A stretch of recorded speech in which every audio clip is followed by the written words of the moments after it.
اعوذ باللہ من الشیطان الرجیم بسم اللہ الرحمن الرحیم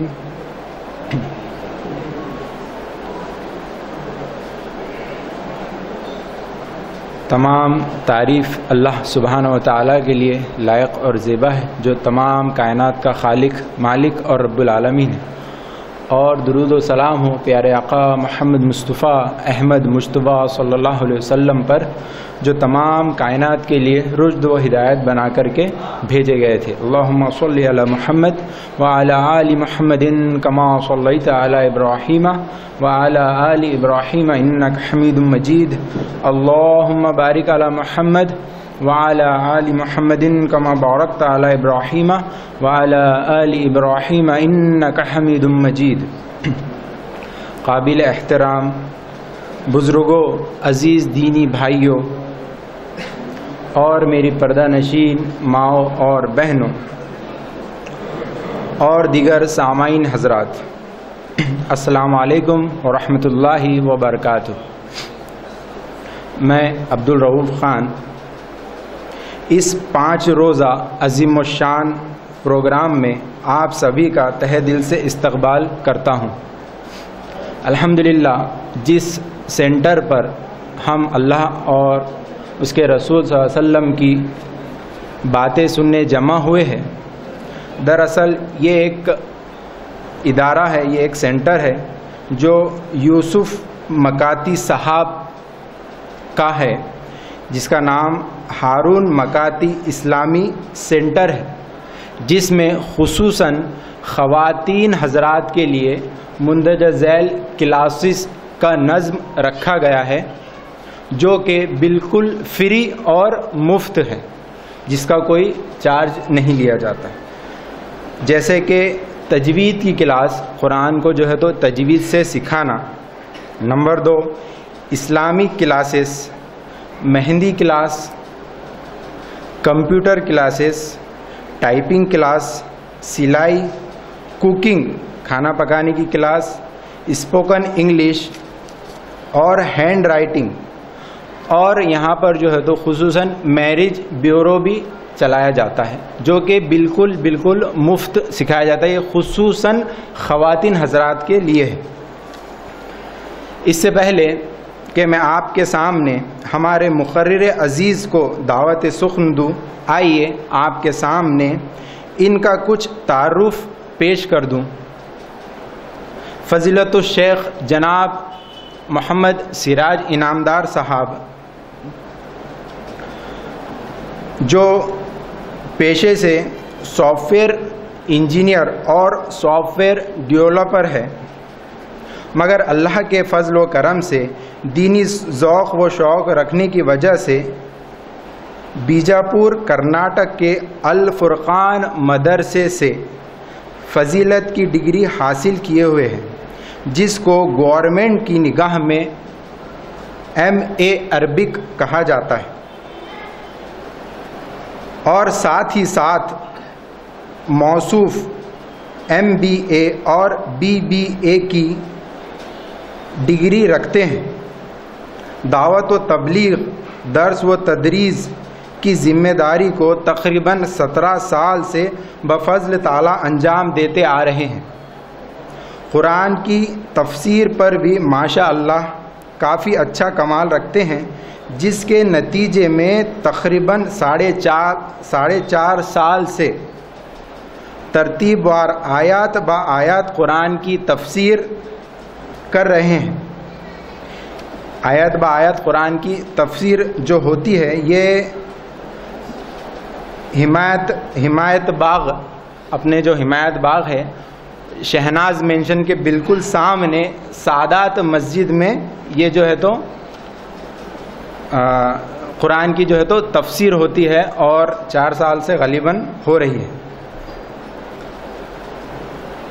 نتیجتاً اب تک 4 پارے مکمل ہو رہے ہیں۔ اب اور ایک بات میں یہاں بتانا مناسب سمجھتا ہوں، آپ کو یہاں پر کچھ چٹھیاں دی گئی ہے، جس میں آپ اس درس کے تعلق سے سوال کر سکتے ہیں، جو چٹھی پر آپ اپنا سوال لکھ کر بھیج سکتے ہیں۔ اسی کے ساتھ ساتھ یہ جو ہمارا پروگرام ہو رہا ہے اس کی ویڈیو آپ کو اگر حاصل کرنا ہے تو کل اپنے ساتھ پین ڈرائیو یا میموری کارڈ یاد سے لائیے، جو کہ ہم آپ کو فری میں ڈاؤن لوڈ کر دیں گے۔ آج کے پروگرام کی جو ویڈیو ہے آپ کو کل ڈاؤن لوڈ کر کے آپ حاصل کر سکتے ہو۔ اب میں ہمارے شیخ محمد سراج انعامدار صاحب کو دعوت سخن دیتا ہوں کہ وہ مائک پہ تشریف لائے اور اپنے عملی بیان سے ہمیں مستفیض فرمائے۔ السلام علیکم ورحمۃ اللہ وبرکاتہ۔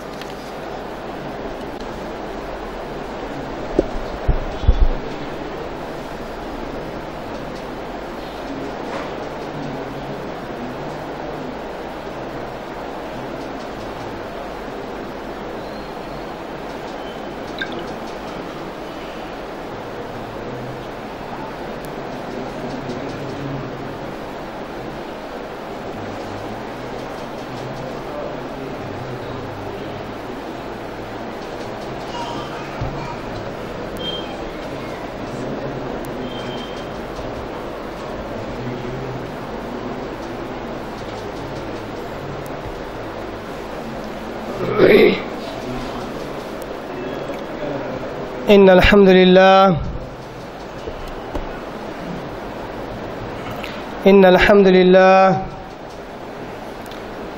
لله رب العالمين نحمده ونستعينه ونستغفره ونؤمن به ونتوكل عليه ونعوذ بالله من شرور أنفسنا وسيئات أعمالنا من يهده الله فلا مضل له ومن يضلل فلا هادي له أشهد أن لا إله إلا الله وحده لا شريك له وأشهد أن محمدا عبده ورسوله أما بعد۔ تمام قسم کی حمد و ثنا، تعریف، کبریائی، بڑائی اسے اللہ وحدہ لا شریک کے لیے لائق اور زیبا ہے، جو ساری کائنات کا خالق، مالک، میرا اور آپ کا مربی ہے۔ اسے اللہ کے لیے ساری تعریفیں، جو غفور ہے، غفار ہے، کریم ہے، ستار ہے۔ بعد اس کے آپ کے میرے آقا دو جہاں کے سردار الانبیاء پر کروڑا کروڑ انگنت بے شمار درود و سلام ہو، صلی اللہ علی محمد و آلہ وسلم۔ قابل احترام بزرگوں، عزیز دوستوں، نوجوان ساتھیوں اور میری پردہ نشین ماں اور بہنوں، السلام علیکم ورحمۃ اللہ وبرکاتہ۔ آج ہم جس عنوان کے تحت یہاں جمع ہیں، جو کہ ہمارا 5 روزہ دینی اجتماع، دینی پروگرام ہے، جس کا یہ آج پہلا دن ہے، اور اس پہلے دن کا جو عنوان ہے وہ ہے توبہ و استغفار کے فائدے۔ توبہ و استغفار کے فائدے کیا ہیں؟ ہمیں کیوں توبہ و استغفار کرنا چاہیے؟ ہمیں کیوں رب کے آگے اپنے گناہوں کی مغفرت مانگنا چاہیے؟ کیوں ہمیں ہمارے رب کے آگے ہاتھ اٹھا کر رونا چاہیے؟ کیوں ہمیں ہمارے رب کے آگے گڑ گڑانا چاہیے؟ ایسا کرنے کا فائدہ کیا ہے؟ دیکھیے، جب کسی قوم کو یہ بتلایا جاتا ہے کہ فلاں کام کرنے میں بہت فائدہ ہے، تو انسان کی فطرت ہے کہ اس میں عجلت ہے، ہر جلدی چیز کو حاصل کرنے کی کوشش کرتا ہے۔ جو چیز جس کا نتیجہ جلدی ہو اس کو جلدی سے حاصل کر لیتا ہے۔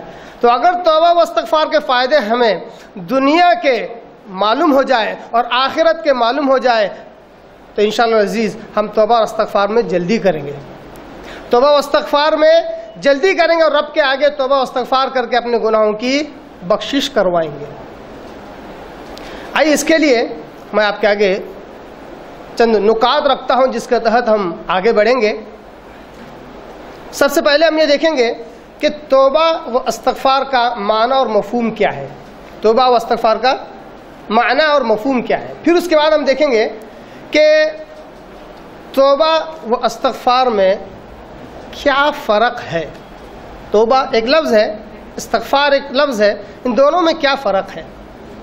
پھر اس کے بعد ہم دیکھیں گے کہ توبہ و استغفار کرنے کے کیا شرائط ہیں، کون سے شرائط ہیں جن کا خیال رکھنا ضروری ہے تاکہ توبہ و استغفار صحیح طور پر ہو۔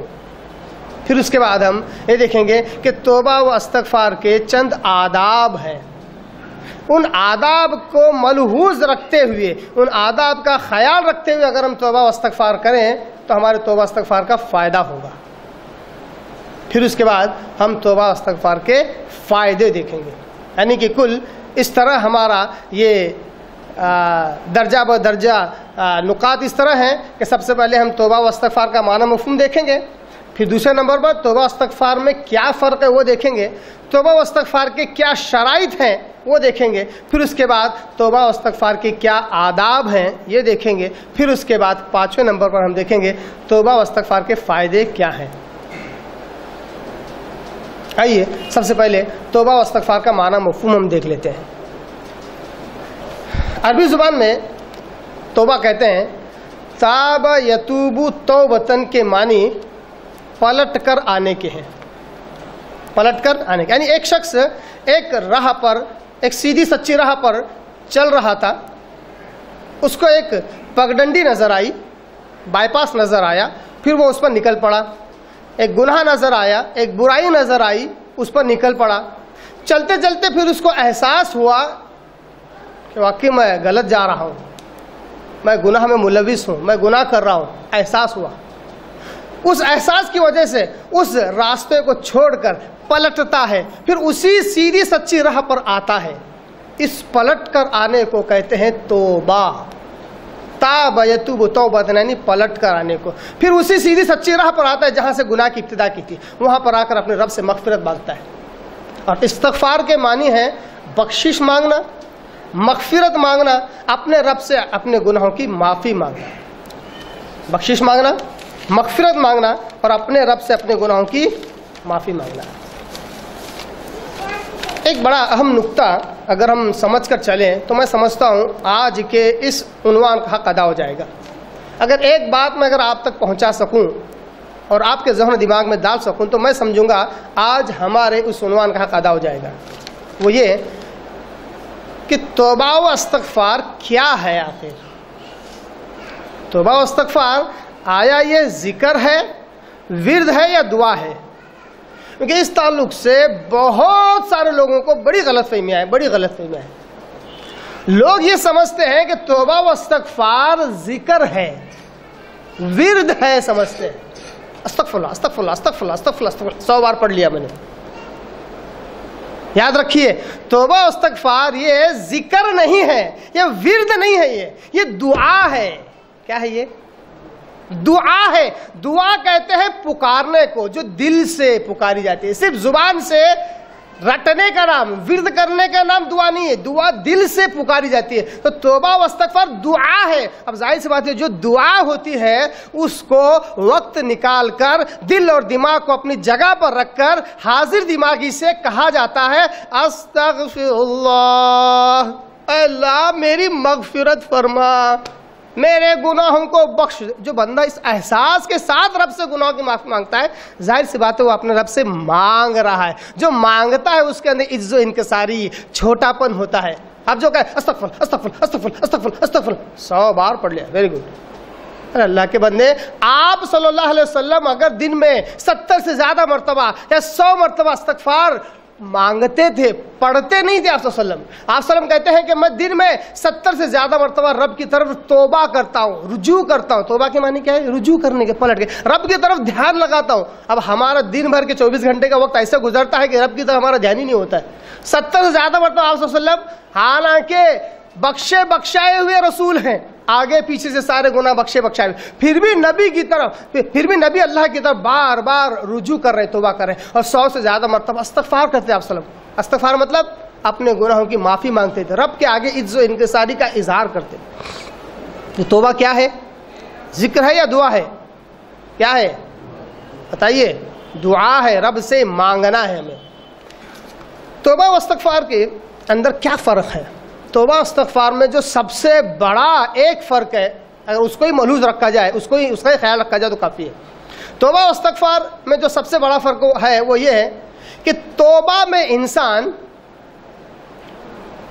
دوبارہ گناہ کے نہ کرنے کا عزم کر لیتا ہے اور دوبارہ اس کی طرف نہیں جاتا ہے، حتی المقدور، تب تک اس کی تقدیر میں لکھا ہے اس کے نزدیک نہیں جاتا ہے توبہ میں. اور استغفار میں انسان اپنے گناہوں کی معافی مانگتا رہتا ہے، ہر چھوٹے بڑے گناہوں سے، خطاؤں سے مغفرت اور معافی مانگتا رہتا ہے. اور ہو سکتا ہے جس گناہ سے وہ مغفرت مانگ رہا ہے پھر اس میں دوبارہ ملوث ہو.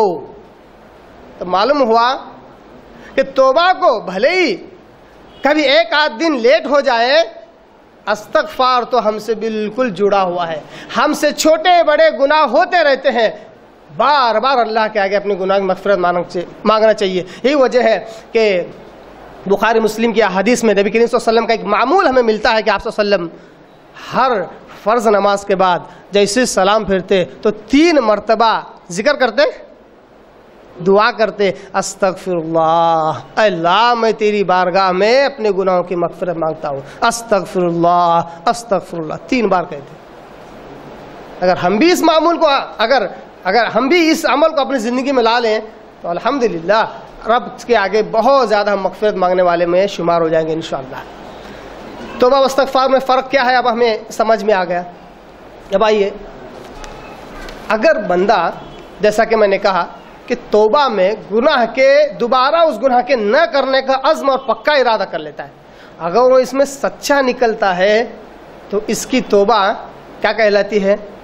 توبۃ نصوحا، یعنی ایسی توبہ جو سچی توبہ ہے، یعنی اس نے ایسا عزم کیا ہے کہ اب دوبارہ نہ کروں گا اور نہیں کرتا ہے، اور اس کے لیے جو شرائط ہیں ان کا پورا خیال رکھتا ہے. تو اگر یہ توبہ سچی ہے تو ایسی توبہ کو کیا کہتے ہیں؟ توبۃ نصوحا. جیسا کہ اللہ تبارک تعالیٰ قرآن مجید میں بڑی پیارے انداز سے سورہ تحریم کی آیت نمبر 8 کے اندر کہتا ہے. سورہ تحریم سورہ نمبر 66 آیت نمبر 8 میں اللہ تبارک تعالیٰ کہتا ہے، یا ایھا الذین آمنوا توبوا الی اللہ توبۃ نصوحا، اے ایمان والو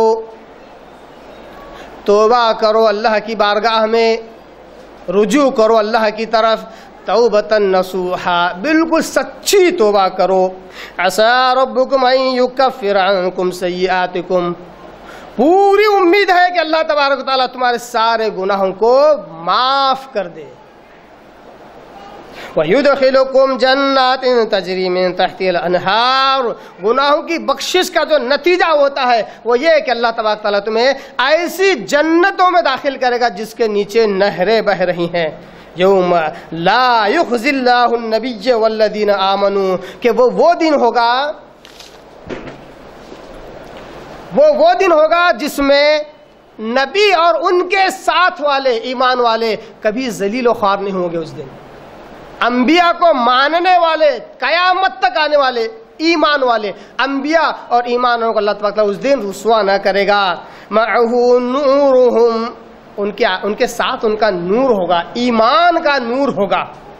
یسعی بین ایدیہم وبایمانہم، ان کے سامنے ان کے دائیں وہ نور دوڑ رہا ہوگا، گویا کہ نور بھی دوڑ رہا ہے ان کو راستہ دکھانے کے لیے. یہ وہ نور ہوگا جس کو ہاتھ میں تھام کر چلنے کی ضرورت نہیں ہے، یہ خود ہمیں تھامے ہوئے ہوگا، ہمیں راستہ دکھا رہا ہوگا، ہمارے دائیں اور ہمارے سامنے دوڑ رہا ہوگا.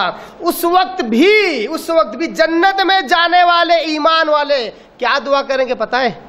غور کرنے کی بات ہے. کہیں گے یقولون ربنا اتمم لنا نورنا، کہیں گے اے ہمارے رب ہمارا نور ہمارے لیے مکمل کر دے. واغفر لنا، ہماری مغفرت فرما. دیکھیے استغفار کہاں ہے؟ دنیا تو ہو گئی، جنت میں جانے کے لیے اللہ تبارک تعالیٰ راستے ہموار کر رہا ہے، جنت میں ایمان والا داخل ہو رہا ہے، اس وقت بھی استغفار ہے کہ اللہ مجھے بخش دے، اللہ ہمارے گناہوں کی مغفرت فرما. واغفر لنا انک انت علی کل شیء قدیر، بے شک اللہ تو ہر چیز پر پوری قدرت رکھنے والا ہے. اس آیت میں اللہ تبارک تعالیٰ نے توبۃ نصوحا کا ذکر کیا جو کہ سچی توبہ ہوتی ہے. اب آئیے توبہ و استغفار کے شرائط کیا ہیں وہ دیکھ لیتے ہیں. کیوں؟ کیونکہ جب تک ہم ان شرائط کا خیال نہ رکھیں ہماری دعا میں جان پیدا نہیں ہوگی. دعا کیا ہے؟ توبہ و استغفار. ہماری دعا میں، ہمارے توبہ و استغفار میں جان پیدا نہیں ہوگی، ہمارا دل حاضر نہیں ہوگا اور ہمیں ہمارے گناہوں کا احساس نہیں ہوگا. توبہ و استغفار کے 4 شرائط ہیں. کتنے شرائط ہیں؟ 4.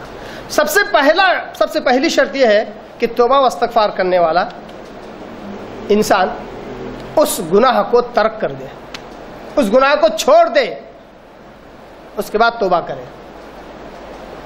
نمبر 2، رب کی بارگاہ میں ندامت کا اظہار کرے، شرمندگی کا اظہار کرے کہ اللہ یہ گناہ مجھ سے ہوا، یہ گناہ مجھ سے ہوا، شرمندگی کا اظہار کرے. نمبر 3، جو کہ توبہ کی اصل شرط ہے، آئندہ نہ کرنے کا عزم کر لے، آئندہ نہ کرنے کا عزم کر لے. توبہ استغفار دونوں کے لیے بتا رہا ہوں 4 شرائط. نمبر 3 کیا ہے؟ آئندہ نہ کرنے کا عزم کر لے. نمبر 4 اور آخری، اگر وہ گناہ جو اس نے کیا ہے حقوق العباد سے اگر جڑا ہوا ہے تو جس کا حق غصب کیا ہے، جس کا حق مارا ہے، اس کو اس کا حق ادا کر دے یا اس کا ازالہ کر دے، یا اگر کسی پر ظلم کیا ہے تو اس سے معافی مانگ لے. یہ 4 توبہ و استغفار کے شرائط ہیں. پہلی شرط، اس گناہ کو چھوڑ دے. استغفار کر رہے ہیں تو اس گناہ کو چھوڑ دے، توبہ کرے تو اس گناہ کو چھوڑ دے. دوسرا، رب کے آگے شرمندہ رہے، نادم رہے کہ اللہ مجھ سے گناہ ہوا. اب آپ بتائیے، اتنے زبردست شرائط، کیا استغفر اللہ استغفر اللہ استغفر اللہ کہنے سے آ جائیں گے؟ نہیں آئیں گے. ٹھیک ہے. تیسری شرط کیا ہے؟ اس گناہ کو دوبارہ نہ کرنے کا عزم کر لے، پکا ارادہ کر لے. اور چوتھا، اگر حقوق العباد سے اگر جڑا ہوا ہے تو جس کا حق مارا ہے اس کو اس کا حق ادا کر دے، یا اس کا ازالہ جس طرح کر سکتا ہے کر دے، یا پھر اگر ظلم کیا ہے تو اس سے معافی مانگ لے. یہ ہے توبہ استغفار کے شرائط. اس کے بعد ہم بڑھتے ہیں، توبہ استغفار کے آداب کیا ہیں، کن آداب کا خیال رکھیں. آداب کس کو کہتے ہیں؟ آداب کہتے ہیں کوئی کام کرنے کے لیے کچھ فارمیلٹیز ہوتی ہیں، کچھ کیا کہتے ہیں، کچھ لحاظ ہوتے ہیں جن کا خیال رکھنا ہوتا ہے تاکہ وہ کام اچھے سے اچھا ہو. تو توبہ و استغفار کے جو آداب ہیں وہ بہت سارے ہیں. ان میں سے چند بنیادی آداب میں آپ کے آگے رکھ رہا ہوں. نمبر 1، توبہ استغفار کرنے سے پہلے اللہ کی ذات اور صفات پر کامل یقین ہو. جو بندہ توبہ و استغفار کرنا چاہتا ہے وہ اللہ کی ذات اور صفات پر اس کا کامل یقین ہو کہ اللہ تو غفور ہے، تو غفار ہے، تو کریم ہے، تو ستار ہے. اللہ تو گناہوں کا بڑا بخشنے والا ہے، میرے گناہ بخش دے. اللہ تو تواب ہے، گناہوں کا توبہ قبول کرنے والا ہے، میری توبہ قبول فرما. اللہ تو غفار ہے، تو بڑا بخشنے والا ہے، مجھے بخش دے. اللہ کی ذات اور صفات پر کامل یقین ہو. اسی طرح نمبر 2، اس کی نعمتوں کا اقرار اور اعتراف ہو. یقیناً ہر انسان پر اللہ تبارک تعالیٰ کی بے شمار نعمتیں ہیں، چاہے وہ اس دنیا کا سب سے گیا گزرا کیوں نہ انسان ہو، اس پر بھی اللہ تبارک تعالیٰ کی بے شمار نعمتیں ہیں جس کو ہم گن نہیں سکتے. تو اس کی نعمتوں کا اقرار اور اعتراف ہو، رب کی نعمتوں کا اقرار اور اعتراف ہو. نمبر 3، اس کی نعمتوں کے مقابلے میں ہم سے جو کوتاہیاں اور گناہ ہوئے ہیں اس کا بھی اعتراف ہو. کیا ہے؟ اس کا بھی اعتراف ہے. اللہ یہ گناہ میں نے کیا. اکثر لوگ بہت بڑی دھوکے والی زندگی میں جی رہے ہیں. جب بھی گناہ ہوتا ہے تو کیا کہتے ہیں پتہ ہے؟ شیطان نے کروایا، میں تو بڑا نیک پارساز ولی صفت انسان ہوں، شیطان نے کروایا. کیا ہنسی آتی ہے مجھ کو حضرت انسان پر. کیا کہتا ہے ایک شاعر، کیا کہتا ہے؟ کیا ہنسی آتی ہے مجھ کو حضرت انسان پر، کار بد تو خود کرے اور لعنت کرے شیطان پر. سب خود کرتا بولتا ہے شیطان نے کروایا. یقیناً شیطان اس میں ذریعہ بنتا ہے، مگر کرنے والا کون ہے؟ کرنے والا کون ہے؟ انسان. تو انسان اپنے گناہوں کا اعتراف کرے رب کی نعمتوں کے مقابلے میں. ایسے اعتراف میں اللہ فلاں اور وہ اتنی نعمتیں تو نے مجھ پر کی ہیں، اس کے مقابلے میں میں گنہگار. اپنے گناہوں کا اعتراف کرے. اور چوتھے نمبر پر بارگاہ الہی میں عز و نیاز کا اظہار کرے، اپنی کمزوری، اپنی کیا کہتے ہیں، اپنی کوتاہی اور اپنے کمتر ہونے کا احساس کرے کہ اللہ تو بہت بڑا ہے، میں بہت چھوٹا ہوں. عز، عاجزی، بے کسی اور چھوٹے پن کا احساس کرے. ان 4 اگر آداب کا بھی خیال رکھا جائے تو انشاءاللہ توبہ و استغفار میں جان پیدا ہوگی، اور انشاءاللہ جب توبہ و استغفار کیا جائے گا تو انشاءاللہ سیدھا عرش تک وہ بات پہنچ جائے گی انشاءاللہ۔ تو یہ رہے توبہ و استغفار کے کیا رہے آداب۔ اب آئیے توبہ و استغفار کے کیا فائدے ہیں ہم اس کو دیکھ لیتے ہیں۔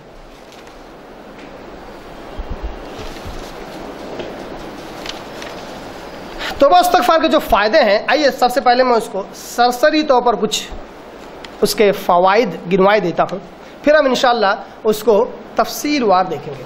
توبہ و استغفار کرنے سے انسان کا دل نرم ہوتا ہے۔ انسان دل اگر سخت ہو تو انسان میں گھمنڈ تکبر آتا ہے۔ تو توبہ و استغفار کرنے سے انسان کا دل نرم ہوتا ہے، کیونکہ بار بار رب کے آگے روتا رہتا ہے، گڑ گڑاتا رہتا ہے۔ اسی طرح توبہ و استغفار کرنے سے رب کو اپنے قریب پاتا ہے اور بندے کا تعلق اللہ کے ساتھ زبردست قائم ہو جاتا ہے، جس کی وجہ سے اللہ اس عمل کو بھی بہت پسند کرتا ہے۔ آخرت کو جانے والی جو سڑک ہے اس سڑک پر ہلکا پھلکا ہو کر چلتا ہے۔ کیوں؟ یہ توبہ کر استغفار کر رہا ہے تو گناہ اس کے ختم ہوتے رہتے ہیں، تو آخرت کو جانے والی سڑک پر ہلکا پھلکا ہو کر چلتا ہے۔ اسی طرح توبہ و استغفار کرنے سے تقوی پیدا ہوتا ہے۔ اسی طرح توبہ استغفار کرنا اللہ کو خود بہت پسند ہے۔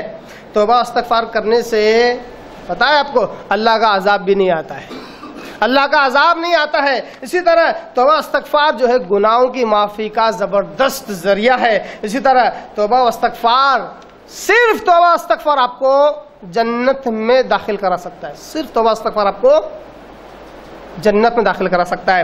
توبہ و استغفار سے اللہ تبارک تعالیٰ بہت زیادہ خوش ہوتا ہے۔ توبہ و استغفار کا یہ فائدہ ہے کہ اگر انسان کے گناہ آسمان اور زمین بھر کر ہو، پھر رب کے آگے توبہ کرے، اللہ تبارک تعالیٰ اس کو بھی معاف کر دے گا، اس کو بھی معاف کر دے گا۔ توبہ و استغفار اللہ کو یاد کرنے کا سب سے زبردست ذریعہ ہے۔ یہ سرسری طور پر میں نے کچھ فائدے آپ کے آگے گنوائے۔ آئیے اب اسی کو ہم تفصیلاً سمجھتے ہوئے چلتے ہیں کہ توبہ استغفار کے کیا فائدے ہیں۔ توبہ استغفار کو سمجھنے کے لیے میں نے ایک سسٹم بنایا ہے، اس کے فائدوں کو سمجھنے کے لیے ایک سسٹم، ایک راستہ میں نے بنایا ہوا ہے۔ رب سے دوری، وہاں سے لے کر رب سے نزدیکی، کیونکہ ایک انسان رب سے بہت دور بھی ہو سکتا ہے، درمیان میں ہو سکتا ہے، اور رب کے نزدیک ہو سکتا ہے۔ ہر جگہ یہ توبہ و استغفار ہمیں کام آنے والا ہے، کیونکہ یہاں جتنے لوگ بیٹھے ہیں ہر کوئی یہ دعویٰ نہیں کر سکتا کہ میں رب کے نزدیک ہوں۔ کچھ ایسے بھی ہوں گے جو رب سے بہت دور ہیں۔ ہر جگہ توبہ استغفار کام آتا ہے۔ تو جب بندہ رب سے دور ہوتا ہے تو اللہ کا غضب اس پر نازل ہوتا ہے، اللہ اس سے ناراض ہوتا ہے، اللہ کا عذاب اس کے اوپر آتا ہے۔ اسی طرح جب بندہ دوسرے نمبر پر جب بندہ رب سے دور ہوتا ہے تو گناہوں میں ملوث ہوتا ہے، معصیات کا شکار ہو جاتا ہے۔ اسی طرح بالخصوص خواتین سے گزارش کروں گا کہ اس طرف دھیان دیں۔ بالخصوص تیسرے نمبر پر جب بندہ یا بندی رب سے دور ہوتی ہے تو وہ بھی معصیات کا شکار ہو جاتی ہے، گناہوں میں ملوث ہو جاتی ہے، یہاں تک کہ لعن طعن کرنا شروع کرتی ہے اور شوہر کی نافرمانی شروع کر دیتی ہے۔ اب جب تھوڑا بندہ نزدیک آتا ہے تو سب سے پہلے اپنے رب سے کے آگے توبہ کرتا ہے، اپنے رب کے آگے توبہ کرتا ہے۔ جیسے ہی توبہ کرتا ہے تو اللہ تبارک تعالیٰ بہت زیادہ اس سے خوش ہو جاتا ہے۔ جب اللہ تبارک تعالیٰ خوش ہو جاتا ہے اس سے تو براہ راست اپنے بندے سے مخاطب ہو کر اس کو انعام اور اکرام دیتا ہے۔ جب بندہ نزدیک آتا ہے تو اللہ تبارک تعالیٰ اس سے مخاطب ہو کر اس کو انعام اور اکرام سے نوازتا ہے۔ اتنا ہی نہیں، ایک وقت آتا ہے کہ آپ بتائیے جو بندہ رب کے نزدیک چلا جائے، رب کی نزدیکی سے کیا ملتی ہے؟ جنت ملتی ہے۔ تو رب کے نزدیک جاتے اس کو جنت مل جاتی ہے۔ یہ وہ فارمیٹ ہے، یہ وہ راستہ ہے جس کو آج ہم توبہ استغفار کے فائدوں کے سلسلے میں آج ہم سمجھنے والے ہیں۔ سب سے پہلے رب سے دور اگر ہوتا ہے تو دوری کا یہ نتیجہ ہے کہ اللہ کا عذاب آتا ہے، اللہ کا غضب نازل ہوتا ہے، اللہ کا غصہ انسانوں پر ہوتا ہے۔ ایسے وقت قرآن مجید کہتا ہے سورہ انفال سورہ نمبر 8 اس کی آیت نمبر 33 میں اللہ تبارک تعالیٰ کہتا ہے وَمَا كَانَ اللَّهُ وما كان الله ليعذبهم وأنتم فيهم وما كان الله معذبهم وهم يستغفرون. اللہ کہتا ہے کہ اللہ تبارک و تعالیٰ انہیں عذاب نہیں دے گا. اشارہ مشرکین کی طرف ہے. ویسے آپ صلی اللہ انہیں کی طرف مبعوث کیے گئے تھے, مکہ کے مشرکین کی طرف. وما كان الله ليعذبهم, اللہ تبارک و تعالیٰ انہیں عذاب نہیں کرے گا. کیوں عذاب نہیں کرے گا؟ وَأَنْتَ فِيهِمْ, جب تک آپ ان میں موجود ہیں اللہ تبارک و تعالیٰ ان پر عذاب نازل نہیں کرے گا. نبی کا ہونا اتنی بڑی بات ہے, اتنی بڑی بات ہے کہ اللہ اپنا عذاب روک لیتا ہے. روکتا ہے نہیں روکتا ہے. اب ذرا سا غور کیجئے کہ آج کیا اس دنیا میں مسلمانوں پر عذاب آ رہے ہیں؟ عذاب آ رہے ہیں؟ اللہ کی ناراضگی ہو رہی ہے؟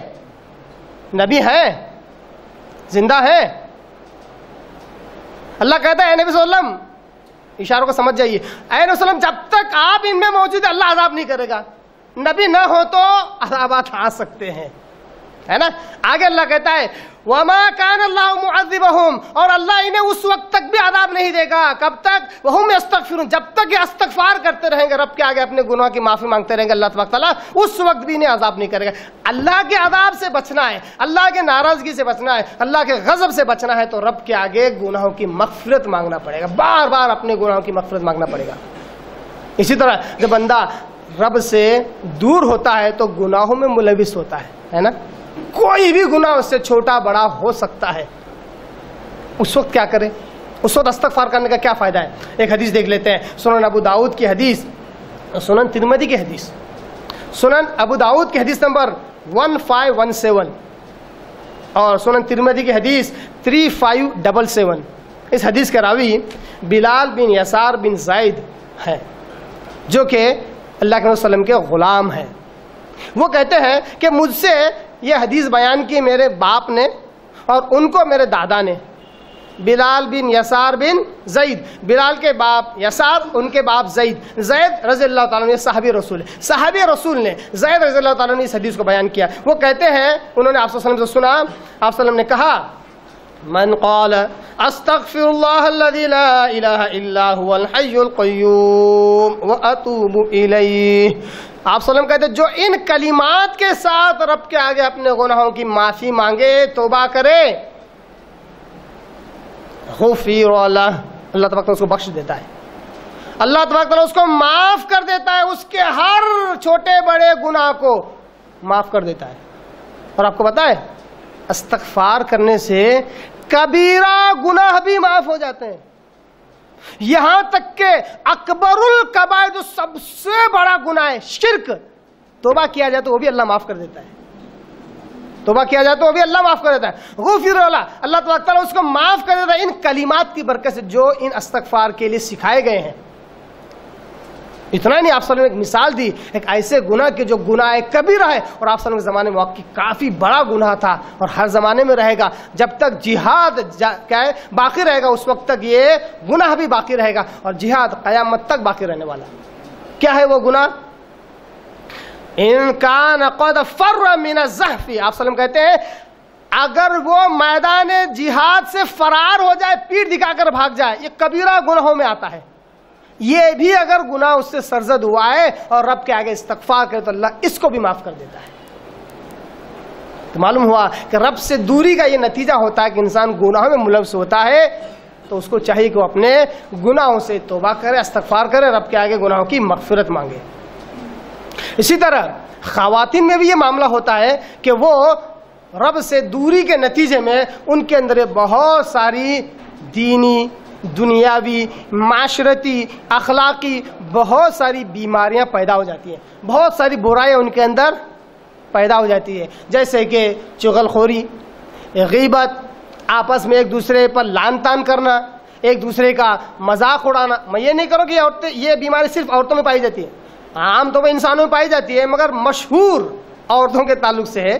تو رب سے دوری کا یہ نتیجہ ہوتا ہے کہ عورتوں میں ایسی برائیاں پیدا ہو جاتی ہے. تو عورتوں کو بھی چاہیے کہ وہ استغفار کریں تاکہ ان گناہوں سے پاک و صاف ہو جائے. اتنا ہی نہیں, نبی صلی اللہ علیہ وسلم نے تو کہہ دیا کہ عورتوں میں 2 گناہ ایسے ہیں کہ انہی گناہوں کی وجہ سے وہ سیدھا جہنم میں ڈال دی جائیں گی.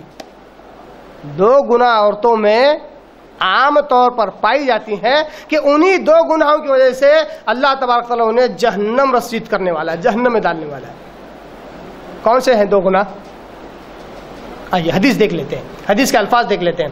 یہ حدیث جو آپ کے آگے رکھ رہا ہوں یہ صحیح مسلم کی حدیث ہے, حدیث نمبر 241, اور صحیح بخاری کی حدیث حدیث نمبر 304 اور 1462 1462.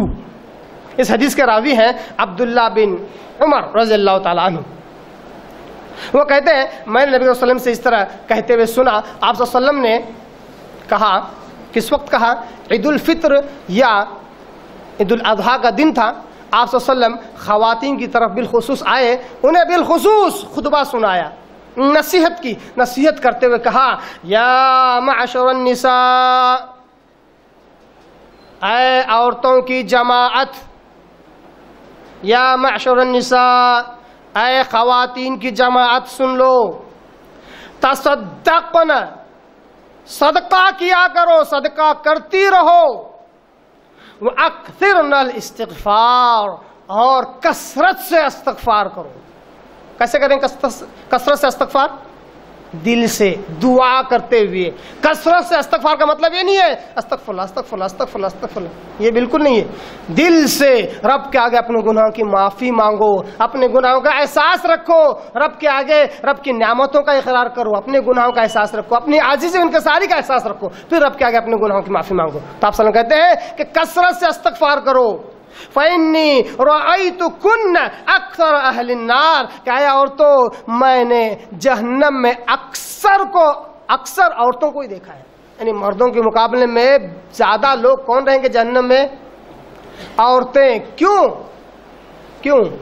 وہی حدیث میں اس کا آگے تذکر آتا ہے کہ فَقَالَتِ امْرَأَةٌ مِّنْهُنَّ جَزْلَةٌ, انہی صحابیات میں سے ایک عقل مند صحابیہ رضی اللہ تعالی عنہ, انہوں نے آپ صلی اللہ علیہ وسلم سے سوال کیا. کیا سوال کیا؟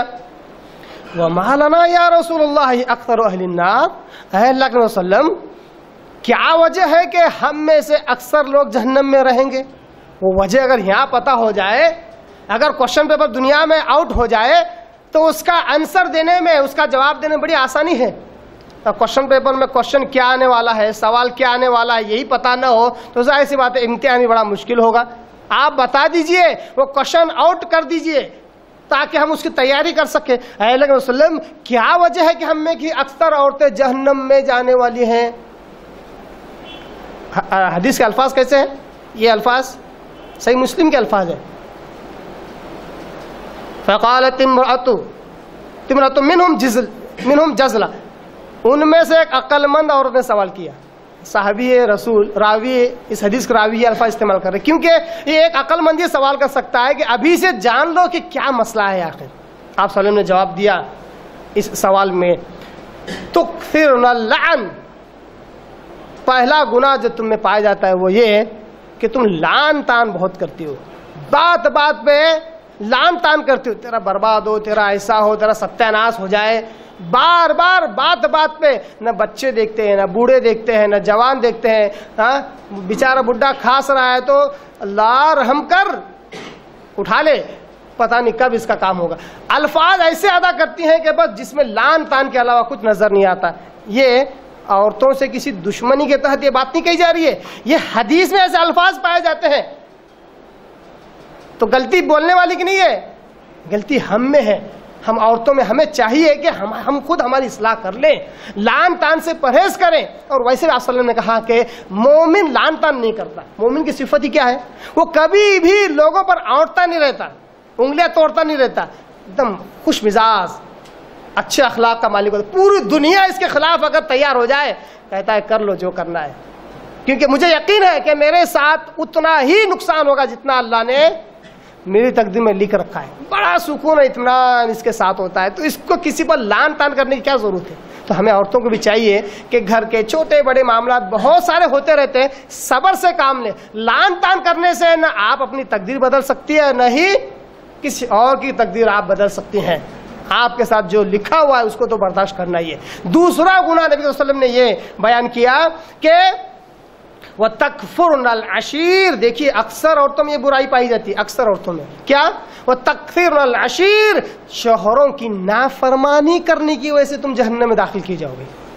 معلوم ہوا کہ اکثر عورتیں شوہر کی چھوٹی بڑی نافرمانیاں کرتی ہی ہیں, جبکہ جس کو عام طور پر خواتین یہ سمجھتی ہیں کہ کیا ہے اتنی چھوٹی بات نہیں مانو تو کیا ہو رہا, کیا ہے میں 10 باتیں تو ان کی مانتی, ایک بات میری اگر وہ مان لے تو کیا ہوتا, یہاں ایک آدھ بار اگر نہیں مانی اور اسے پوچھے بغیر میکے چلی گئی تو کیا ہوتا. ارے شوہر کون ہے پتہ ہے؟ شوہر کون ہے؟ شوہر مجازی خدا ہے. مجازی خدا مطلب خدا تو نہیں ہے مگر خدا کا جیسا درجہ رکھتا ہے. ایک حدیث ہے, صحیح حدیث, ایک صحابیہ سے آپ صلی اللہ علیہ وسلم مخاطب ہوتے ہوئے کہا, غور سے سنیں اس حدیث کو, آپ صلی اللہ علیہ وسلم اس صحابیہ سے مخاطب ہو کر کہا کہ بتا تو صحیح تیرا معاملہ تیرے شوہر کے ساتھ کیسا ہے؟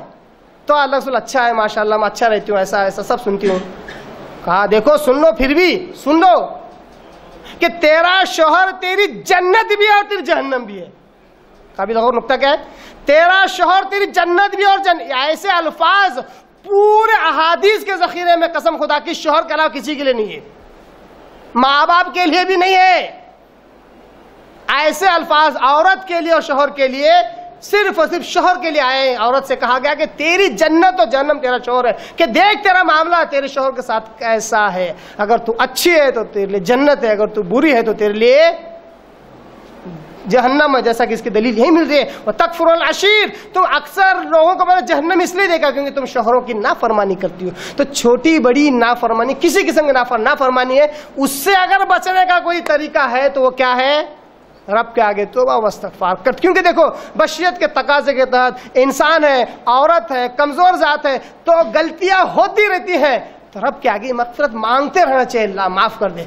کبھی کبھی جان بوجھ کے بھی نافرمانی ہو جاتی ہے, کبھی کبھی جان بوجھ کے بھی شوہر کو برا بلا کہہ دیا جاتا ہے. ٹھیک ہے غلطی ہو گئی, رب کے آگے مغفرت مانگو, استغفار کرو, جتنا زیادہ رب کے آگے جھک سکتے ہو. میں نہیں سمجھتا کوئی انسان کسی انسان کے آگے عاجزی بتلا سکتا ہے, تو رب کے آگے عاجزی بتلاؤ, جھکو, اپنے آپ کو جھکاؤ رب کے آگے, اپنے گناہوں کی مغفرت مانگو تو اللہ بخش دے گا. تو اتنا بڑا گناہ جو جہنم میں داخل کرنے والا ہے, توبہ و استغفار کرنے سے اس سے بھی ہم بچ سکتے ہیں.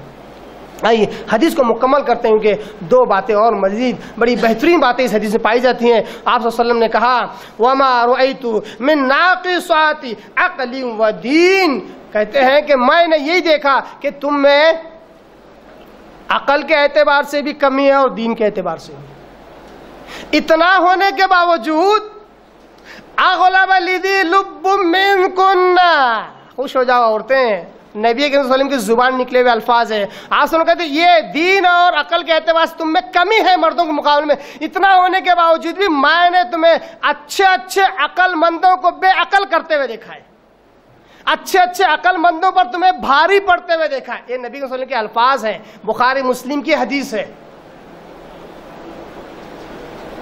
اگر میں سمجھتا ہوں اگر ہم میں کوئی عورت وہاں ہوتی ہمارے پاس خواتین میں سے, آپ تو بولتی اللہ رسول شکریہ آپ نے ہماری تعریف کر لی.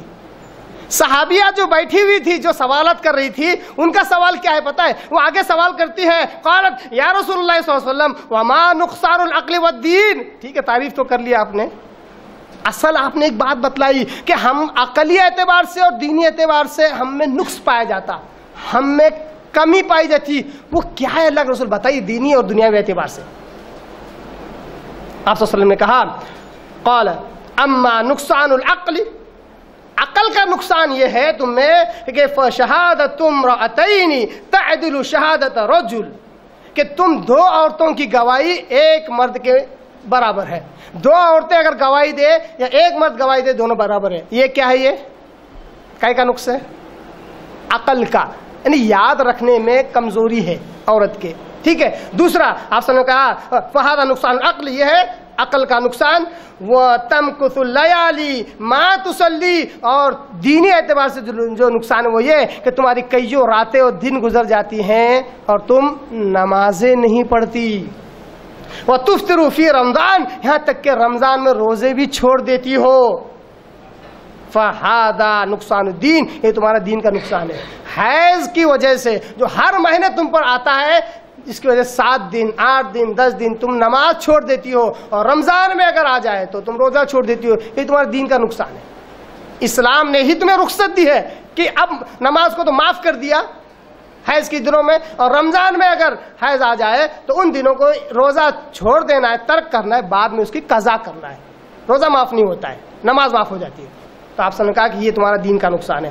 اس حدیث سے ہمیں کیا معلوم ہوا؟ اس حدیث سے معلوم ہوا کہ عورتوں میں بھی جو برائیاں پائی جاتی ہیں، ایسے گناہ جو انہیں جہنم میں داخل کرنے والے، اگر توبہ استغفار کیا جائے تو وہ بھی معاف ہو جاتے ہیں۔ یہ تھے وہ نکات کہ بندہ رب سے دور ہے۔ تو جو نقصانات تھے، وہ نقصان میں نے بتلایا، ان نقصان سے بچنے کے جو طریقہ ہے یعنی توبہ و استغفار، وہ بھی میں نے آپ کے آگے رکھ دیا۔ اب جب بندہ کچھ قریب آتا ہے، کچھ قدم رب کی طرف آتا ہے، آتے ہی کیا کرتا ہے؟ سب سے پہلا کام توبہ کرتا ہے۔ اللہ تبارک و تعالیٰ کے آگے جیسے ہی توبہ کرتا ہے، استغفار کرتا ہے، اللہ تبارک و تعالیٰ بہت زیادہ خوش ہوتا ہے اس سے۔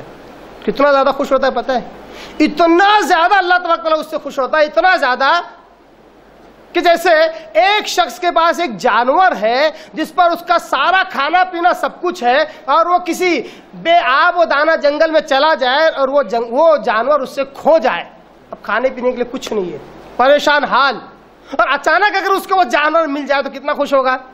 آپ صلی اللہ علیہ وسلم نے کہا اللہ تبارک تعالیٰ اس انسان سے بھی زیادہ خوش ہوتا ہے کہ اگر بندہ اس کے آگے توبہ و استغفار کرے۔ یعنی کہ توبہ و استغفار کرنے کا سب سے بڑا فائدہ کیا ہے؟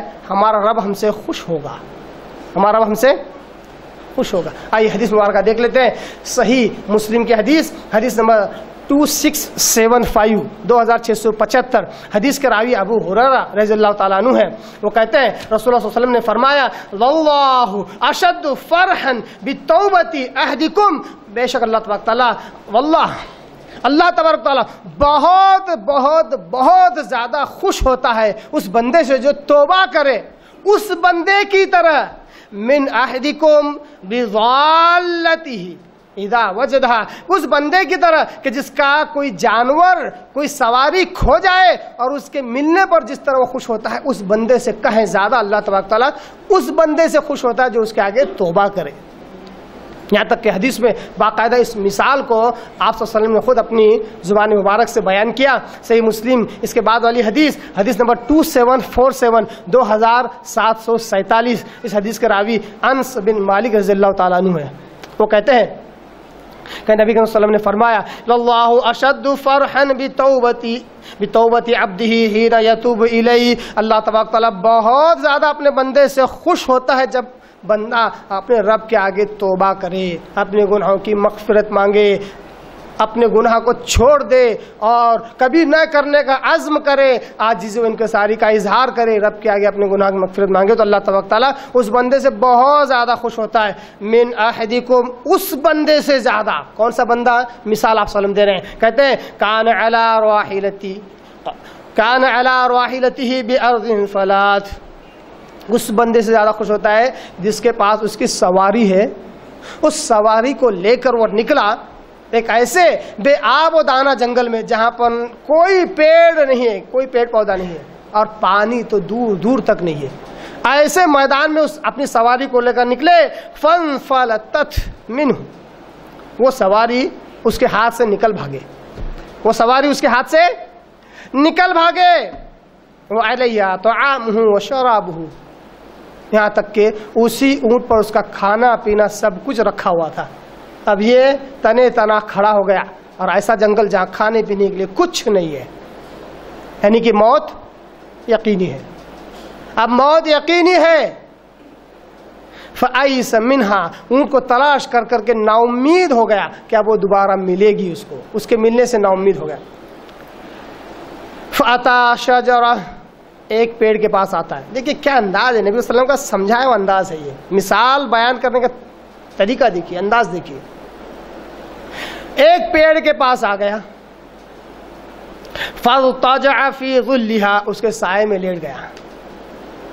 قَدْ أَئِسَ مِنْ رَاحِلَتِهِ، کیونکہ اب اپنی سواری سے پوری طرح نا امید ہو گیا، یقین ہو گیا تھا کہ اس کی سواری اب اس کو نہیں ملے گی، پیڑ کی چھاؤں میں لیٹ گیا کہ اب تو موت پکی ہے، موت کو گلے لگا لو۔ فَبَيْنَا هُوَ كَذَلِكَ إِذَا هُوَ بِهَا قائمتن عندہ، اسی درمیان اچانک وہ آنکھ کھول کر دیکھتا ہے تو اس کا اونٹ اس کے سامنے کھڑا ہے، اور اس کا سارا کھانا پینا جوں کا تو اس کے سامنے کھڑا ہے. فأخذ بخطامہ، فوراً اس کی نکیل پکڑ لیتا ہے، فوراً اس کی نکیل پکڑنے کی اونٹ قابو میں بھی آ گیا. ثم قال من شدت الفرح، اس اونٹ کو پکڑ دی اتنا زیادہ خوش ہو جاتا ہے، اتنا زیادہ خوش ہو جاتا ہے، اتنا زیادہ کسی خوشی کے مارے کیا کہتا ہے پتہ ہے؟ اللہم انت عبدی وانا ربک، اے اللہ تو میرا بندہ ہے میں تیرا خدا ہوں. خوشی کے مارے اچھل کے، کیونکہ موت سے بچ کر زندگی مل گئی، فوراً اونٹ کی نکیل پکڑا اور خوشی کے مارے کہا اے اللہ تو میرا بندہ ہے میں تیرا خدا ہوں. حدیث میں آتا ہے آپ صلی آگے کہتے ہیں اخطا من شدت الفرح، خوشی کے مارے اس سے یہ غلطی ہو گئی. غلطی ہے نا، الفاظ آگے، جیسے بہت سارے لوگ بولتے بولتے کچھ آگے پیچھے الفاظ ہو جاتے ہیں، تو اسی طرح یہ الفاظ بھی اس کے آگے پیچھے، خوشی کے مارے ایسے الفاظ اس کے آگے پیچھے ہو گئے. کتنا زیادہ خوش ہو گیا بندہ. آپ صلی اللہ علیہ وسلم کہتے ہیں اس بندے سے کہے زیادہ اللہ خوش ہوتا ہے جب اس کا ایک بندہ اس کے آگے آئے اور کہے کہ اللہ میں نے گناہ کیا تو میرے اس گناہ کو معاف کر دے. اپنے گناہ کا ذکر کرے اور کہے کہ اللہ میں نے یہ گناہ کیا اس کو معاف کر دے.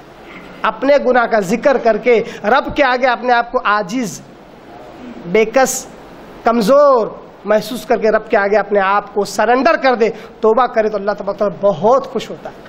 یاد رکھیے اپنے گناہ کا تذکرہ کرنا یہ بہت ہی ڈیرنگ کا کام ہے. رب کے آگے یہ کہنا اللہ میں نے یہ گناہ کیا، یہ گناہ کیا، یہ بہت ڈیرنگ کا کام ہے. یہ کام کرنے سے ہی جس کے اندر یہ ڈیرنگ آ جاتی ہے اس کے اندر سے تکبر، گھمنڈ نکلتا ہے. کیونکہ وہ رب کے آگے جب وہ عاجز ہو گیا، بے بس ہو گیا، کمتر ہو گیا، تو ظاہر سی بات ہے اس کے اندر جو تکبر اور گھمنڈ ہوتا ہے وہ نکلتا جاتا ہے. ایک اور قابل غور نکتہ یہاں پر ضمنی طور پر یہ بیان کرتا جاؤں، وہ شخص خوشی کے مارے وجد میں آ کر یہ کہہ دیا اس نے کہ اے اللہ تو میرا بندہ ہے میں تیرا خدا ہوں، ہے نا. بہت سارے لوگ ہیں جو یہ کہتے ہیں کہ اگر فلاں پیر صاحب، ولی صاحب وجد میں آنے کی وجہ سے، وجد طاری ہوتا ہے، وجد مطلب ایسا ایک وجد طاری ہوتا ہے، اب وہ ہوش وہ سب کھو ڈالتے، یہاں تک کہ وہ کہہ دیتے انا ربکم الاعلی، میں تمہارا سب سے بڑا رب ہوں. یہاں تک کہ وہ کہتے ہیں انا الحق، انا الحق، میں ہی حق ہوں، میں ہی اللہ ہوں. بہت ساری کتابوں میں ہمیں ایسے واقعات ملتے ہیں تو ہم ان سے کہتے ہیں کہ بھائی کوئی بندہ ایسے کیسے دعویٰ کر سکتا ہے کہ میں خدا ہوں، میں اللہ ہوں. تو کہتے ہیں نہیں، اللہ ان کے اندر آ کے بول رہا ہے ایسا، وہ خود نہیں بول رہے، اللہ ان کے اندر. ارے اللہ اکبر، کتنی بار اذانیں بولتا، نمازیں بولتا، اللہ بہت بڑا، پھر ایک انسان کے جسم میں اللہ آئے گا. جب بہت زیادہ چھیڑا جاتا تو کہتے نہیں وہ انہوں نے بول دیا ایسے، جیسا حدیث میں آتا کیا آپ صلی اللہ علیہ وسلم بولے کہ اس نے خوشی کے مارے ایسا بولا، تو اللہ کو پانے خوشی میں وہ اپنے آپ کو اللہ بولتے. اچھا یہ دلیل ہے حدیث اگر یہ حدیث اگر دلیل ہے، آپ صلی اللہ علیہ وسلم آگے کہتے ہیں اخطأ من شدت الفرح، اس نے غلطی کی خوشی کے مارے. تم ایک بار تو بولو کہ یہ پیر صاحب نے غلطی کی ہے، غلط کر رہے ہیں، اپنے آپ کو خدا بول رہے. وہ شخص بھی تو غلط کر، آپ صلی اللہ علیہ وسلم نے بولے نا غلطی ہے بھائی، خوشی کے مارے بولو کیا دکھ کے مارے بولو، کچھ بھی بولو، غلطی ہے. تو جب بندہ رب کے آگے توبہ کرتا ہے تو اللہ تبارک تعالیٰ بہت زیادہ خوش ہوتا ہے. اور جب اللہ خوش ہوتا ہے تو بندے سے مخاطب ہوتا ہے، بندے سے براہ راست بات کرتا ہے. براہ راست بات کرنے کی باتیں تو ہمیں بہت زیادہ معلوم ہے قرآن کی روشنی میں، ہے نا، کیونکہ قرآن اللہ کا کلام ہے. کیا ہمیں یہ پتا ہے کہ نبی کریم صلی اللہ علیہ وسلم کی زبانی اللہ نے بندوں سے مخاطب کیا ہے، بندوں سے بات کی اللہ نے، جس کو حدیث قدسی کہتے ہیں. حدیث قدسی یعنی وہ حدیث جس میں یہ کہے آپ صلی اللہ علیہ وسلم کہ اللہ تبارک و تعالیٰ اس طرح کہتا ہے، تو اللہ تبارک و تعالیٰ اپنے بندوں سے مخاطب ہوتا ہے. مخاطب ہونے کے بعد کیا کہتا ہے؟ حدیث سنن ترمذی کی حدیث نمبر 3540 3540، اس حدیث کا راوی انس بن مالک رضی اللہ تعالیٰ عنہ، وہ کہتے ہیں سمعت رسول اللہ صلی اللہ علیہ وسلم، میں نے اللہ کے نبی صلی اللہ علیہ وسلم سے سنا، آپ صلی اللہ علیہ وسلم نے کہا قال اللہ تبارک و تعالی، اللہ تبارک و تعالیٰ کہتا ہے. کیا کہتا ہے اللہ تبارک تعالیٰ؟ اللہ تبارک تعالیٰ کہتا ہے یا ابن آدم انک ما دعوتنی ورجوتنی، اے ابن آدم جب تک تو مجھ سے دعا کرتا رہے گا، جب تک تو میری طرف رجوع کرتا رہے گا، جب تک تو میری طرف دھیان لگاتا رہے گا، میری طرف پلٹتا رہے گا، جب تک تو مجھ سے دعائیں کرتا رہے گا، غفرت لک علی ما کان فیک، میں تجھے معاف کرتا رہوں گا چاہے تو کسی بھی حالت میں ہو، یعنی کتنے بھی تیرے پاس گناہ کیوں نہ ہو، کتنی بھی بری سے بری اور خستہ سے خستہ حالت میں کیوں نہ ہو، اگر تو مجھ سے دعا کرتا رہے اور میری طرف رجوع کرتا رہے، توبہ و استغفار کرتا رہے، تو میں تجھے ہمیشہ معاف کرتا رہوں گا، ہمیشہ معاف کرتا رہوں گا۔ یہاں پر ایک نقطہ اور بیان کر دوں، سمجھ لیجئے، ایک تھم رول ہے، ایک عام اصول ہے کہ دنیا کا کوئی بھی انسان مسلم ہو یا غیر مسلم، کوئی بھی انسان اپنے رب کے آگے جب بھی جا کر توبہ استغفار کرتا، فوراً اللہ سنتا، فوراً معاف کر دیتا، کوئی تاخیر نہیں کرتا، ذرا بھی تاخیر نہیں ہوتی۔ کوئی بھی دنیا کا انسان کتنا بھی گئے سے گزرا کیوں نہ ہو، 1000 مرڈر کیوں نہیں اس نے کیا، قتل، رب کے آگے جیسے ہی جا کے توبہ استغفار کرتا، فوراً اللہ اس کو معاف کر دیتا، تاخیر کرتا ہی نہیں۔ یہی ایک ایسی چیز ہے دعا کہ فوراً قبول ہو جاتی، لیٹ کرتا نہیں اللہ تبارک تعالیٰ، کیونکہ اللہ تبارک تعالیٰ منتظر ہوتا ہے کہ کون بندہ آئے میرے پاس۔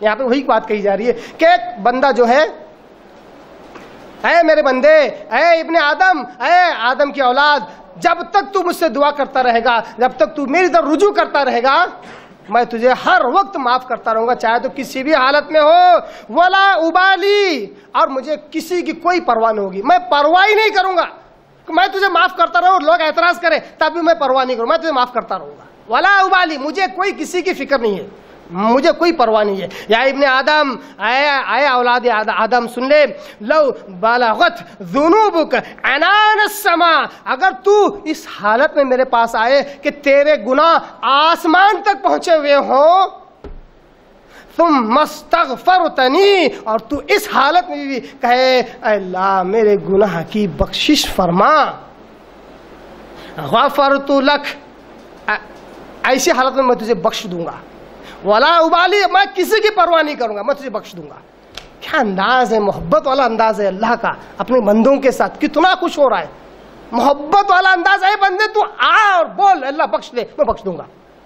اس کے آگے اللہ تبارک تعالیٰ کہتا ہے یا ابن آدم، ہے آدم کے اولاد، انک لو اتیتنی بقراب الارض خطایا، کہ کسی وقت تو اگر اس حالت میں میرے پاس آئے کہ تیرے گناہ زمین بھر کر ہوں، تیری خطائیں زمین بھر کر ہوں، ثم لقیتنی، اور تو مجھے کل قیامت میں اس حالت میں ملے، لا تشرک بہ شیئا، میرے ساتھ کسی کو شریک نہیں کیا ہے، شرک اگر تو نے نہیں کیا ہے، لَأَتَيْتُكَ بِقُرَابِهَا مغفرہ، تو اتنی ہی مغفرت، زمین بھر کر کیا ہے، نیکیاں، گناہ ہے، تو جتنے گناہ ہیں زمین بھر کر میں مغفرت کے ساتھ میں تجھ سے ملوں گا، شرط کیا ہے، تو شرک نہ کیا ہوا ہو اور مجھ سے مغفرت مانگتا رہتا ہو تو میں تجھے معاف کر دوں گا۔ سنن ترمذی کی حدیث، اس سے معلوم ہوا کہ جب بندہ رب کے آگے توبہ کرتا ہے، رب کے آگے توبہ کرتا ہے تو اللہ تبارک تعالیٰ اس سے خوش ہوتا ہے اور اس سے براہ راست مخاطب ہو کر اس کو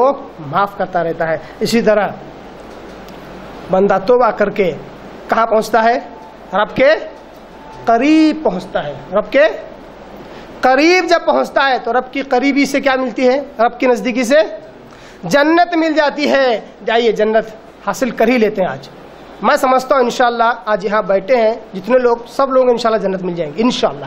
اتنا ہی نہیں، میری آواز جہاں تک جائے گی دنیا میں، جتنے بھی لوگ انشاءاللہ میری بات سنیں گے سب کو جنت مل جائے گی، گارنٹی ہے انشاءاللہ۔ میں نہیں دے رہا ہوں، آپ صلی اللہ علیہ وسلم دے رہے ہیں، ہاں میں کوئی وہ نہیں ہوں، لاؤ 5000 روپے تمہارے لیے جنت میں ایک پیڑ لگا دیا جائے گا، لاؤ 10,000 روپے تمہارے لیے جنت میں ایک مقام بنا دے گا، میں نہیں کرتا ہوں کام۔ نبی صلی اللہ علیہ وسلم نے حدیث میں کہا اس کو جنت مل جائے گی، گارنٹی ہے۔ چلیے دیکھ لیتے وہ گارنٹی کیا ہے اور کس کی برکت سے ہے۔ اس حدیث کے راوی شداد بن اوس رضی اللہ تعالیٰ عنہ ہے، شداد بن اوس رضی اللہ تعالیٰ عنہ، وہ کہتے ہیں کہ نبی صلی اللہ علیہ وسلم نے کہا سید الاستغفار، استغفار کا سردار کون ہے پتہ ہے؟ یعنی استغفار کرنے میں سب سے اچھے الفاظ جس میں قابل تعریف الفاظ جس میں تاثیر والے الفاظ جس میں وہ کون سا ہے پتہ ہے؟ وہ یہ ہے تقولو کہ تم اس طرح اپنے رب سے استغفار کرو. دیکھیے یہاں پہ آپ وسلم دعا سکھا رہے ہیں استغفار کی, ذکر یا ورد نہیں سکھا رہے ہیں. کیا سکھا رہے ہیں؟ دعا سکھا رہے ہیں. ان تقولو کہ تم یہ کہو, کیا کہو؟ اللہم انت ربی, اے اللہ تو میرا رب ہے, لا الہ الا انت, تیرے سوا کوئی معبود نہیں, خلقتنی, تو نے مجھے پیدا کیا, وانا عبدک, اللہ میں تیرا بندہ ہوں. اس دعا میں آپ دیکھیے کتنا جو دعا توبہ و استغفار کے جو آداب ہیں ان کا کتنا لحاظ رکھا گیا ہے. توبہ استغفار کے آداب کیا کیا ہے؟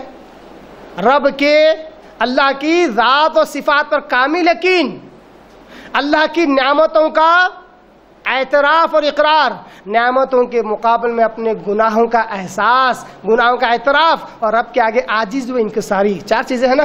دیکھ کتنا خیال رکھا ہوا ہے اس دعا میں.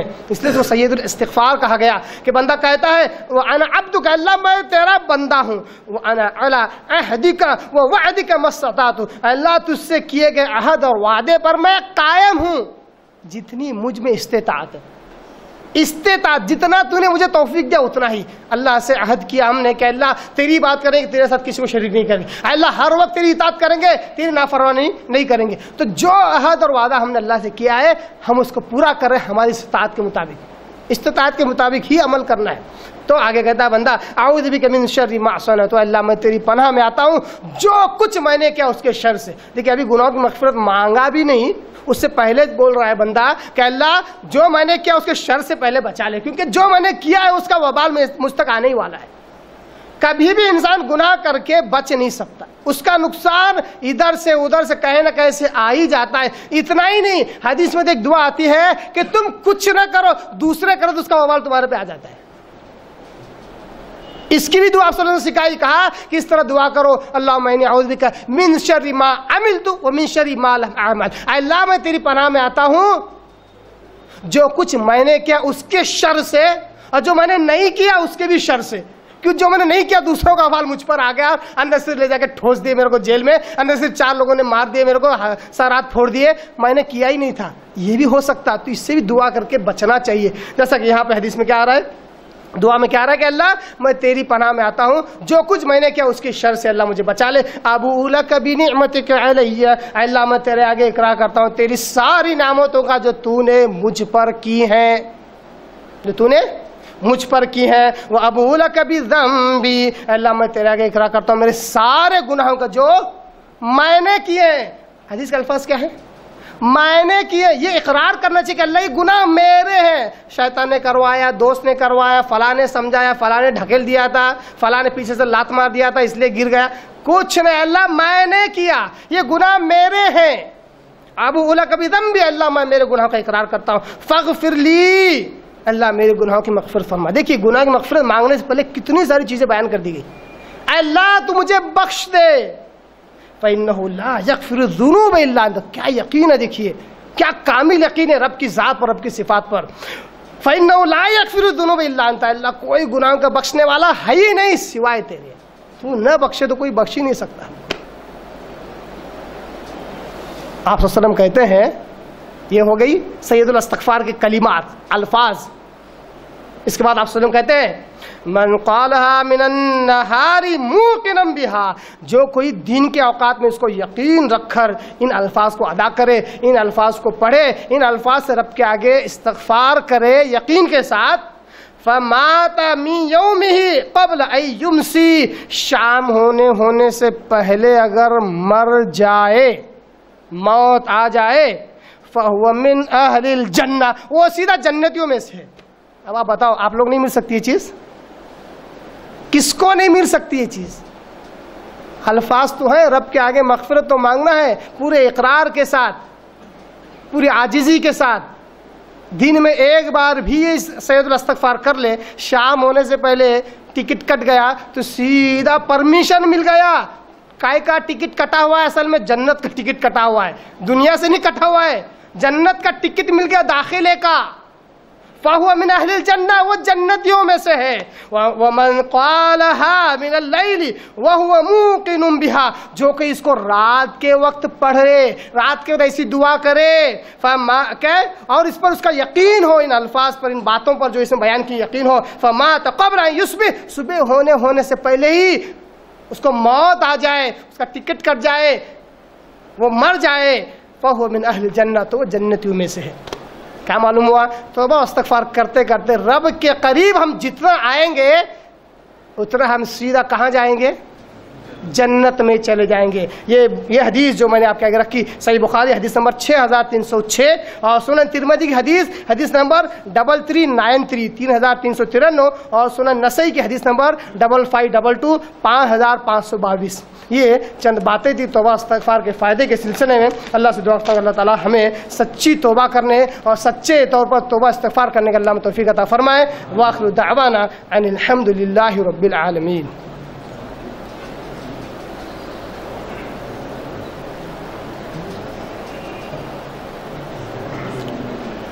اگر جن لوگوں نے ریسیپٹ لیے ہیں، سوال کچھ لکھے ہیں تو سوال پوچھ سکتے ہیں. اسی ٹاپک پر انشاءاللہ اللہ نے چاہا تو جواب دیا جائے گا.